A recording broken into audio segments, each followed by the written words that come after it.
হে hi everyone, সায়ন্তনীর নতুন একটা makeup ভিডিওতে তোমাদের সবাইকে ওয়েলকাম। তোমাদের রিকোয়েস্টে একটা নতুন মেকআপ ভিডিও নিয়ে আমি চলে এলাম। আই হোপ হয়তো তোমাদের এই ভিডিওটা অবশ্যই ভালো লাগবে। প্রথমেই অ্যাফোর্ডেবল প্রাইসের মধ্যে আমি পন্সের একটা ময়শ্চারাইজার ইউজ করে নিলাম জেল। তারপরে মিস ক্লিয়ারের একটা ডাস্ট আইব্রো নিয়ে সেটাকে ভালোভাবে অ্যাপ্লাই করলাম ব্রাউন এবং ব্ল্যাক শেডটা দুটো মিক্স করে, কারণ আমার এখানে হেয়ারের ভলিউমটা খুব সামান্য বলতে পারো, আর আমি আইব্রোটা প্রচণ্ড ন্যাচারাল লাগতেই পছন্দ করি।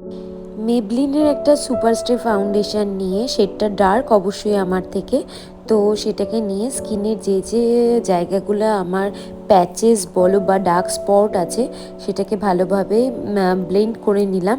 এটা অবশ্যই একটা ম্যাট ফিনিশ দেয়, যার জন্য আমরা অ্যাফোর্ডেবল প্রাইসের মধ্যে এটাকে ইউজ করতে পারি। ভালোভাবে ব্লেন্ডিং হয়ে যাওয়ার পর আমি এখানে ক্রায়োলনের একটা ইয়েলো টোন ফাউন্ডেশন নিয়ে স্টিক ফাউন্ডেশন নিয়ে সেটাকে ফুল ফেসে অ্যাপ্লাই করে ভালোভাবে ব্লেন্ড করে নিয়েছি। অবশ্যই স্পঞ্জটা যাতে হালকা ড্যাপ মোশনে ভেজানো থাকে। একটা কনসিলারের জন্য এখানে মেকআপ স্টুডিওর ওর একটা ফাউন্ডেশন, টোনটা হচ্ছে ইয়েলো, সেটাকে দিয়ে ভালোভাবে হাইলাইট পোর্শনগুলোকে হাইলাইট করে নিলাম।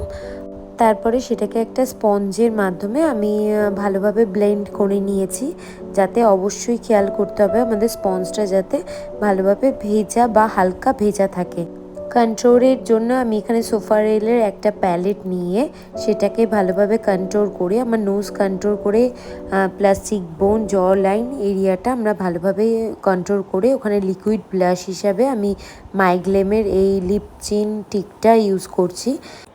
যেহেতু আমার এখানে ড্রাই স্কিন তাই আমি এগুলো ম্যাক্সিমামই এখানে ক্রিম কন্ট্রোল বা ক্রিম ব্লাশার ইউজ করেছি।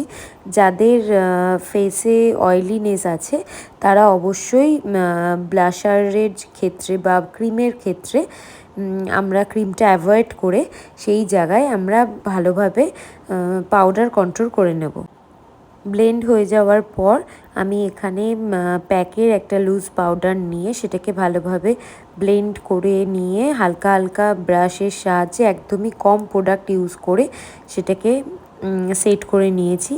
তারপরে আই শ্যাডোর জন্য আমি এখানে মরফির একটা ব্রাউন শেড নিয়ে সেটাকে ভালোভাবে ক্রিজ এবং ওপরের যে জ লাইন আছে সেটাকে ভালোভাবে অ্যাপ্লাই করে একটা ছোট মিনি প্যালেট থেকে আমি এখানে গোল্ডেন কালারের একটা শেড নিয়ে সেটাকে ইনার কর্নার দিয়ে শেষের জ লাইন পর্যন্ত ইউজ করেছি।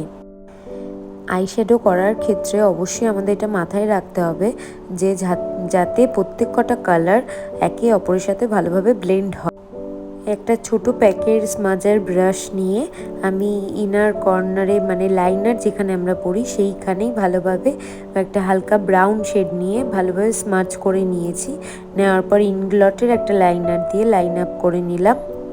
সুগারের 3-1 প্রোডাক্ট মানে হাইলাইটার, ব্লাশার এবং কন্ট্রোল সেইটা দিয়েই ভালোভাবে তিনটেকে হালকা ড্যাপ মোশন করে আমি পুরো চিক বোনটাই আমি ইউজ করব, যাতে একটা ন্যাচারাল গ্লো দেয়। যাদের অয়েলি স্কিন আছে অবশ্যই মনে করবে আমরা পাউডারটা বেশি ইউজ করলে ক্রিম প্রোডাক্টের থেকে সেটা স্কিনে ভালোভাবে অ্যাবসর্ব হয়। আর যাদের ড্রাই স্কিন তারা ক্রিম প্রোডাক্টই বেশি ইউজ করতে পারে, তাতে বেশি ভালোভাবে তাদের পিগমেন্টেশন বা স্কিনে ভালোভাবে হাইড্রেশন হয়ে সেটা ময়শ্চারাইজার হিসাবে বেরিয়ে আসে স্কিনে। হাইলাইটারের জন্য আমি এখানে মাস্টার ক্রোমের পিঙ্ক কালারের যে শেডটা আছে সেটা ইউজ করে নিয়েছি। তারপর ম্যাকের একটা ব্রাউন কালার শেড নিয়ে সেটাকে লিপ লাইন করে নিলাম।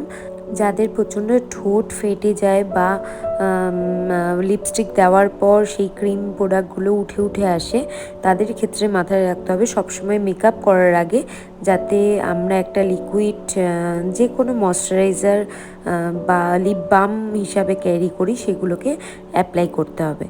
করে নিয়ে তারপরে আমি এখানে একটা কালার বারে নিউড কালারের একটা শেড নিয়ে লিপসের মাঝখানে অ্যাপ্লাই করে নিয়েছি, তাতে দেখতে অনেকটা ন্যাচারাল লুক লাগে। মাস্কারা ছাড়া তো অবশ্যই লুকটা কমপ্লিট, তাই এখানে মেবলিনের একটা মাস্কারা ইউজ করে নিয়েছি। আমার লুকস তো রেডি। তো তোমরা যারা যারা এত সুন্দর একটা লুকস ক্রিয়েট করতে চাইছো, অবশ্যই তোমাদের যদি ভালো লাগে তাহলেই তোমরা ক্রিয়েট করো। এবং কোনো প্রবলেম বা মেকআপের সম্পর্কে যদি কোনো কিছু আইডিয়া দরকার হয়, অবশ্যই আমার কমেন্ট বক্সে একটা কমেন্ট করো। আর আমার চ্যানেলটিকে সাবস্ক্রাইব করে দিও। Thank you so much. একটা লাইক করে দিও ভিডিওটা ভালো লাগলে।